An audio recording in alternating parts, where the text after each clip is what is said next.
సుమన్ టీవీలో మీ personal and business promotions కోసం కింది నెంబర్కి కాంటాక్ట్ చేయండి. చిన్నారేంటి మరణించడం ఏంటి?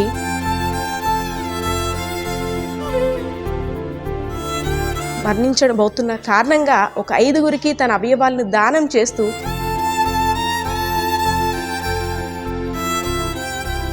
ఈ పాప చనిపోతూ 4గురికి జీవం పోస్తుంది.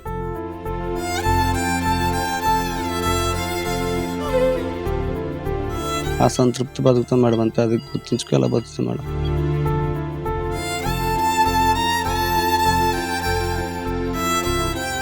నలుగురిలో బ్రతుకుందని చాలా సంతోషం అనిపిస్తుంది.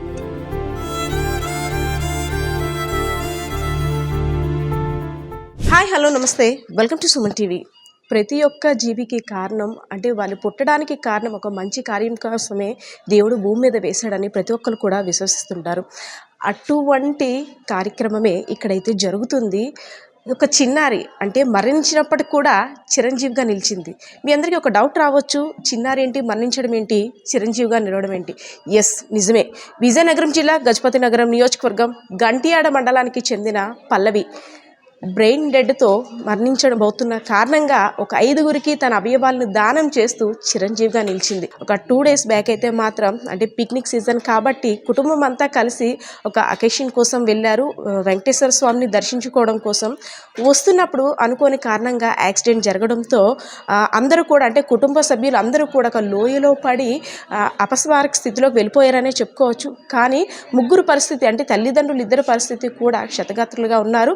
కానీ బాలిక పరిస్థితి మాత్రం కొంచెం బ్రెయిన్ డెడ్ అయ్యింది. అపస్మారక స్థితిలోకి చేరిపోయి కోమాలకు చేరుకున్న తర్వాత ఆ బిడ్డను చూసి ఆ తల్లిదండ్రులు ఏం చేయాలో అర్థం కాని స్థితిలో ఇక్కడున్న ఒక మెడికవర్ హాస్పిటల్ సిబ్బంది అవయవదానం గురించి అవగాహన కల్పించడంతో పేరెంట్స్ ఇద్దరూ కూడా తమ యొక్క కుమార్తె అంటే ఒక 4గురికి జీవం పోసే విధంగా తమ యొక్క కుమార్తె వెళ్తుందా అని అంటే శోకంలో ఉన్నప్పటికీ కూడా దుఃఖ సంద్రంలో ఉన్నప్పటికీ కూడా అవయవ దానానికి ముందుకు వచ్చారు. ముందుగా మనం ఆమె యొక్క పేరెంట్స్ని అప్రిషియేట్ చేయాలి. వాళ్ళ హెల్త్ కండిషన్ కూడా బాగాలేదు. నమస్తే అండి. నమస్తే మేడం. మీరు చేస్తున్న అంటే మీ కూతురు అవయవాల్ని దానం చేయడానికి తల్లిదండ్రులు ఇద్దరు ముందుకు వచ్చారు. మా తరపున నిజంగా అభినందనలండి. మీలాంటి తల్లిదండ్రులు ఇంకా ఉండాలంటే ఏదైనా కష్ట సమయంలో మనకి మన వల్ల ఏ ఉపయోగం ఉందని ఆలోచించే కన్నా 4గురికి ఉపయోగపడాలని ఆలోచనతో మీరు ముందుకు వచ్చారంటే ఫస్ట్ ఆఫ్ ఆల్ మీకు అభినందనలండి. సో ఏంటి సార్ అంటే ఆ రోజు జరిగింది ఏంటి? పల్లవి మీరు అందరూ అకేషన్గా వెళ్ళారు, ఏం జరిగిందని? పిక్నిక్ అని వెళ్ళాం మేడం.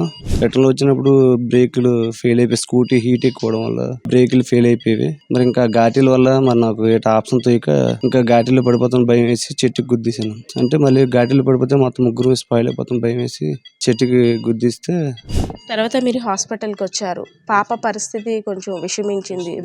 యా, కానీ అంటే మీ పాప చనిపోతూ 4గురికి జీవం పోస్తుంది, 4గురికి బ్రతుకునిస్తుంది. సో అంటే ఈ అవగాహన మీకు ఎవరు కల్పించారు సార్? అవగాహన అంటే ఇక్కడ మా కొలీగ్స్, మా ఫ్రెండ్స్, నాకు బాగా మిత్రులైన మా ప్రెసిడెంట్ గారు, మా ఫ్రెండ్స్ రమేష్, మేషోరు, మా అన్నయ్యలు, మా మామయ్యలు అందరూ కూడా నాకు సహకరించి నాకు విషయం చెప్పారు. ఇంకా దానికి నేను ఏకీభవించి, ఎందుకంటే అలాగా చనిపోద్ది మాకు బాధ ఉంటుంది, కానీ మిగతా రిమైనింగ్ మెంబర్స్కి అది ఆగిపోస్తుంది, అందులోనే మేము సంతృప్తి పడతాను. ఒక చిన్న సంతృప్తికరంగా ఉన్న అదొక చిన్న. పల్లవి ఏం చదువుతుంది సార్? వెళ్ళే ముందు కూడా అంటే ఆ చిట్టి తల్లి చిన్న ఒక మహాలక్ష్మి లాగా మీ కళ్ళ ముందు మెదిలేది. సో ఈ పరిస్థితిలో ఒక 4గురింటికి వెళ్తుంది. ఆ మహాలక్ష్మి ఒక 4గురు కుటుంబాల్లో నవ్వులు చిందించడానికి వెళ్తుంది. సో అంటే మన అమ్మాయి మనకి భౌతికంగా దూరం అవుతుంది, కానీ 4గురిలో జీవించి ఉందని ఆనందం మీలో ఉందంటారా? ఉంది మేడం. చిన్న సాటిస్ఫాక్షన్ ఉంది మేడం, అంతే. లైఫ్కి అసంతృప్తి బతుకుతాం మేడం, అంతే. అది గుర్తుంచుకోవాలా బతుకుతాం మేడం. కానీ పాపకి నాకు చాలా ఎఫెక్షన్ మేడం. మిడ్ నైట్ 12 గంటలు లేచిపోయి నేను వద్దు మా పెద్ద పిల్ల అయిపోయి నా పక్కన పడుకోవద్దంటే మిడ్ నైట్ 12 గంటలు లేచిపోయి నా పక్క వచ్చి పడుకుని ముద్దులెట్టేది మేడం. అంత ఎఫెక్షన్ మేడం. మరి ఏం చేస్తాను, నేనే కోరుండి చంపేసినట్లు అయిపోయింది మేడం. అంటే మీరు కోరుండి మీరు అనుకుంటున్నారు, కానీ అది దైవ నిర్ణయం అనే మనం అనుకోవాలి. అంటే మీ అమ్మాయి పుట్టుకకి కారణం 4గురికి జీవం పోయడానికి వచ్చిందని అనుకోవాలి. ఈ భూమి మీదకి దేవుడు ప్రతి ఒక్కరిని కూడా ఏదో కారణం చేతనే భూమి మీదకి పంపిస్తుంటారు. సో ఆ విషయంలో మాత్రం మీరు అలా అనుకోవద్దు సార్, చెప్పండి. మా అమ్మగారు చనిపోయిన తర్వాత వెంటనే పుట్టడం మేమేదో చాలా సంతోషపడ్డాం మేడం. మళ్ళీ మా అమ్మాయి పుట్టిందనేసి తర్వాత 2 ఇద్దరు ఆడపిల్లలు కదా మా ఊర్లో అడిగారు, మేడం ఇద్దరు ఆడపిల్లలు కదా నీకు ఆప్షన్ ఉంటుంది ఇచ్చేయనేసి అంటే నేను అంత మట్టుకు కూడా ఒప్పుకోలేదు మేడం, ఇవ్వననేసి దేవుడు ఈ విధంగా తీస్తున్నాను. మరి ముందు రోజు ఇంకా శుభ్రంగా ఇంట్లో పూజలు చేసాం మేడం, రుద్రాక్ష అభిషేకం సత్యనారాయణ వ్రతం చేసి మరుసటి రోజు ఎలాగ వెంకటరమణ గుడికి వెళ్దాం, ఇంకా పిల్లలు ఎలాగ ఇంటి సెలవు పెట్టేసి పెట్టుకెళ్దాం అనుకుంటే ఇలాగ అయిపోయింది మేడం. మీరు చేసిన పనికి నిజంగా ఎంత అప్రిషియేట్ చేసినా తక్కువనే చెప్పుకోవాలి. సో కొంతమంది పేరెంట్స్కి మీరు ఏం చెప్పాలనుకుంటున్నారు? ఏం చెప్తాను మేడం, చనిపోయింది అలాగే బయటకు తీసుకురావాలి కదా, ఆ విధంగా సంతృప్తి పడవచ్చు, సాటిస్ఫాక్షన్ ఉంటుంది కదా, అదొకటి చెప్పగలను మేడం. సో మదర్ అయితే మాత్రం, ఎందుకంటే చిన్నప్పటి నుంచి కూడా పిల్లలతో ఉండే బాండింగ్ వేరు. కూతురికి తండ్రితో ఉంటుంది, కానీ మదర్ చిన్నప్పటి నుంచి గర్భంలో ఉన్నప్పుడు దగ్గర నుండి కూడా ఎఫెక్షన్ అనేది వేరుగా ఉంటుంది. సో మదర్ కూడా కొంచెం కండిషన్ సీరియస్గానే ఉందని చెప్పుకోవాలి. కానీ ఇంత క్రిటికల్ కండిషన్లో కూడా తన కూతురు అవయవ దానానికి ముందుకు వచ్చారనే చెప్పుకోవాలి. అమ్మ మీ పేరమ్మా? దేవి మేడం. అమ్మా, మీ హస్బెండ్కి చెప్పాము మీరు తీసుకున్న నిర్ణయం నిజంగా హ్యాట్స్ ఆఫ్. మీ అమ్మాయి భౌతికంగా మీకు దూరం అయింది అనుకుంటున్నారు, కానీ కాదు, నలుగురిలో జీవిస్తుంది, నలుగురికి ప్రాణాన్ని నిలిపింది. సో అంటే మీ అమ్మాయి నలుగురిలో చూసుకోగలరా మీరు? ఖచ్చితంగా మేడం. నలుగురిలో బ్రతుకుందని చాలా సంతోషం అనిపిస్తుంది. తను ఎక్కడున్నా, తన అవయవాలు ఎక్కడొక్కడ ఉన్నాయని చిన్న సాటిస్ఫాక్షన్. అమ్మ మీరు ధైర్యంగా ఉండండి. సో మీరు ఎంతోమందికి ఇన్స్పిరేషన్, ఇద్దరు పేరెంట్స్ కూడా చాలామందికి ఇన్స్పిరేషన్ అనే చెప్పుకోవాలి. దైవ దర్శనానికి వెళ్ళి వస్తూ నిజంగా దేవుని దగ్గరికే వెళ్ళిపోతుంది అని చెప్పుకోవచ్చు. సో ఈ తల్లిదండ్రులు చేసిన మంచి కార్యక్రమానికి, ఒక మంచి సంకల్పానికి మనమందరం కూడా అప్రిషియేట్ చేద్దాం. పేరెంట్స్ తీసుకున్న ఈ నిర్ణయానికి వెనకంటూ ఉండి అంటే ఒక ప్రోత్సాహాన్ని ఇచ్చారనే చెప్పుకోవచ్చు, ఒక మోటివేట్ చేశారనే చెప్పుకోవచ్చు. ఒక ఫ్రెండ్గా వారి యొక్క ఫ్యామిలీ యొక్క బాధని అర్థం చేసుకొని ఆ పేరెంట్స్ ఇద్దరు కూడా ధైర్యం చెప్పి నీ కూతురు అవయవాల్ని ఈ విధంగా దానం చేస్తే పల్లవి తల్లిని మనం నలుగురిలో చూసుకోవచ్చు అని మోటివేట్ చేశారు. సార్ ఫస్ట్ ఆఫ్ ఆల్ మీకు కూడా అభినందనలు. Thank you. సో అంటే పేరెంట్స్కి ఈ టైంలో చాలా కష్టం జీర్ణించుకోవడం అనేది. మనం అంటే ఎంత చెప్పినా వాళ్ళ బాధను అయితే మనం తీర్చుకోవాలి. ఇలాంటి తరుణంలో అవయవ దానం చేయండి అని మీరు మోటివేట్ చేయడం అంటే వాళ్ళు దాన్ని ఎలా యాక్సెప్ట్ చేశారు సార్? యాక్చువల్లీ రమణ అయితే చాలా బ్రాడ్ మైండెడ్ అండి. తను చాలా ఇన్నోసెంట్ అండ్ ఆల్సో అసలు తను ఎంత చెప్పంగానే తనే ఒప్పుకున్నాడు. అండ్ ఆల్సో దేవి కూడా అసలు వాళ్ళు అంత వేగంగా ఒప్పుకుంటారని నేను కూడా యాక్సెప్ట్ చేయలేదు. అదే సార్ యాజ్ ఏ డాక్టర్గా చాలా గ్రామాల్లో అవయవ దానం పట్ల అవగాహన లేక ముందుకు రారు. కానీ రీసెంట్గా చూసుకున్నట్టయితే మన విజయనగరంలో కూడా రీసెంట్గా ఒక అబ్బాయిది, తర్వాత అదే వీక్లో ఈ అమ్మాయిది కూడాను రావడం, ఫస్ట్ పేరెంట్స్లో అవగాహన కలిగిందనే చెప్పుకోవచ్చు. అంటే దీన్ని ఎలా చూడవచ్చు సార్? ఈ అవయవ దానానికి ముందుకు రావాల్సిన ఆవశ్యకత చాలా ఉంది. మన ఇండియాలో చాలామంది ఆర్గాన్స్ టెర్షరీ డ్యామేజ్ అయిపోయి ఆర్గాన్స్ డొనేషన్ చాలామంది వెయిట్ చేస్తున్నారు. అలాగే అంటే స్టేటు సెంట్రల్ యాక్ట్ ఉండి పర్ఫెక్ట్గా మానిటర్ చేస్తారు అనమాట. అయితే చాలా రిక్వైర్మెంట్ ఉంది, కానీ ఇచ్చేవాళ్ళు చాలా తక్కువ. మాకు కూడా ఏంటంటే ఇప్పుడు బర్త్డే అనమాట, నాకు నిన్న వాళ్ళ పాప వచ్చింది, చెల్లి అక్క వచ్చి నాకే కళ్ళ నీళ్ళు వస్తున్నాయి. అలాంటప్పుడు ఆయన లక్కీ ఏంటంటే వెటర్నరీ దాంట్లో ఉండటం వలన కొద్దిగా అవగాహన ఉంటుంది కాబట్టి, ఎడ్యుకేటెడ్ కాబట్టి బ్రాడ్ హృదయంతో నలుగురికి ఇస్తానికి రెడీ అయ్యారు. అంటే ఫారిన్ కంట్రీస్లో ఏంటంటే ఎలా ఉంటుందంటే డ్రైవింగ్ లైసెన్స్లోనే కన్సెంట్ ఉంటుంది. ఎవరికైతే 18 years తర్వాత లైసెన్స్ వస్తుందో దాంట్లోనే కన్సెంట్ ఉంటుంది. వేరే ఇండియాలో ఇంకా లెజిస్లేషన్ చేయలేదు.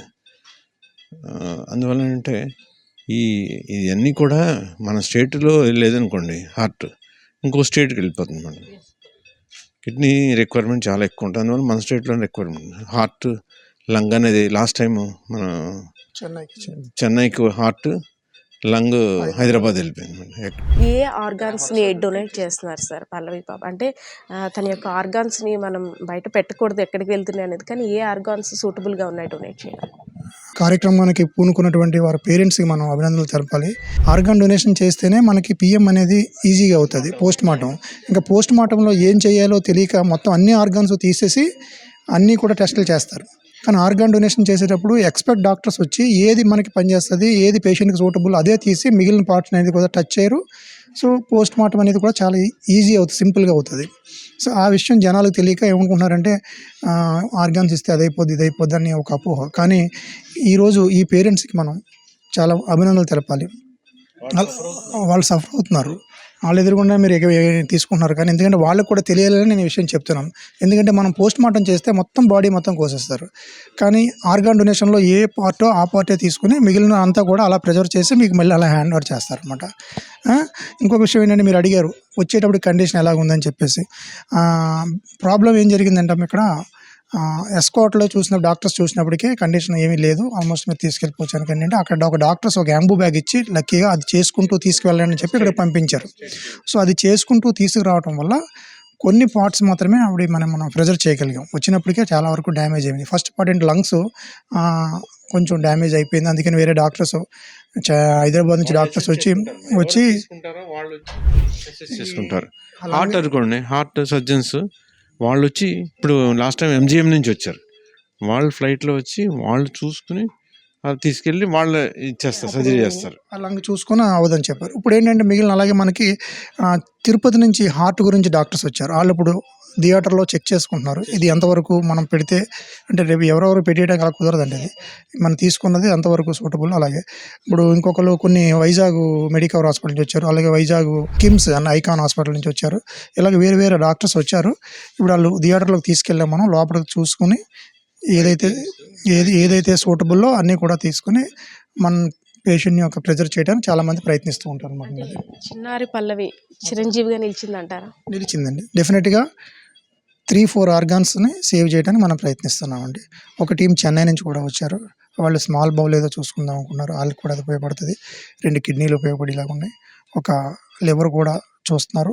అలాగే హార్ట్ కూడా తిరుపతి నుంచి డాక్టర్స్ వచ్చారు. వీళ్ళంతా చూసుకుని ఏది సూటబుల్ అయితే అది తీసుకెళ్ళి పెడతారనమాట. ఆర్గాన్స్ ట్రాన్స్పోర్టింగ్ అనేది అంటే ఇక్కడ అవయవాలను తరలించిన తర్వాత ఎంతసేపట్లో కంప్లీట్ చేస్తారు? అది డిపెండింగ్ ఆన్ ద ఆర్గాన్ బట్టి ఉంటుందండి. ఒక్కొక్క ఆర్గాన్ అయితే వితిన్ 2 అవర్స్లో చేయాలి, ఒక ఆర్గాన్ 4 అవర్స్లో చేయొచ్చు. అది డిపెండింగ్ ఆన్ ది ఆర్గాన్ బట్టి ఉంటుంది. అంతే గ్రీన్ ఛానల్ ఏర్పాటు చేసి కొన్ని ఫ్లైట్లో తీసుకెళ్తున్నారు, కొన్ని ట్రాన్స్పోర్ట్ తీసుకెళ్తున్నారు. కొన్ని డిలే అవుతున్నప్పుడు ఇంకా తప్పదరంగా ఉన్నప్పుడు ఇంకా మరి దాన్ని ఏమీ చేయలేము. ఎందుకంటే మనం తీసుకున్న వాళ్ళు కూడా నష్టం రాకూడదు. అంటే ఇదే తీసి మళ్ళీ మార్చేయడం అలా ఉండదండి. ఒకసారి పెట్టిన తర్వాత దాని కాంప్లికేషన్స్ ఇవన్నీ ఉంటాయి. అవన్నీ అవాయిడ్ చేయడానికి మనం ప్రయత్నం చేస్తున్నాం.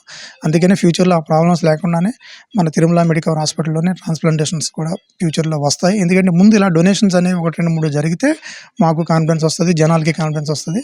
అప్పుడు మిగిలిన మనం ప్రొసీడ్ అవ్వచ్చని 1000 ఓపెన్ హార్ట్ సర్జరీస్ చేస్తున్నాం, బైపాస్లు చేస్తున్నాం. గత 12 ఏళ్ళ నుంచి హార్ట్ సర్జరీస్ చేస్తున్నాం. అందువల్ల అంటే మనకి ఆ ఎక్విప్మెంట్ అన్నీ ఉన్నాయి. ఒక దీపాన్ని వెలిగిస్తే కొన్ని వందల లక్షల కొద్ది దీపాన్ని వెలిగించే అవకాశం ఉంటుందని మనందరికీ తెలిసిందే. సో చిన్నారి పల్లవి ఆర్గాన్ డొనేషన్స్ కారణంగా 4 జీవితాల్లో వెలుగుతుంది. సో పేరెంట్స్ తీసుకున్న నిర్ణయాన్ని కూడా మనందరం అప్రిషియేట్ చేయాల్సిన ఆవశ్యకత ఉంది. సో మరి కాసేపట్లో చిన్నారి పల్లవి యొక్క అవయవాలను తీసుకెళ్లేందుకు గ్రీన్ ఛానల్ సిబ్బంది కూడా సిద్ధంగా ఉన్నారు. మరి కాసేపట్లో ఆ విజువల్స్ని కూడా చూద్దాం. కెమెరా పర్సన్ శ్రీనివాస్తో పద్మ, సుమన్ టీవీ, విజయనగరం.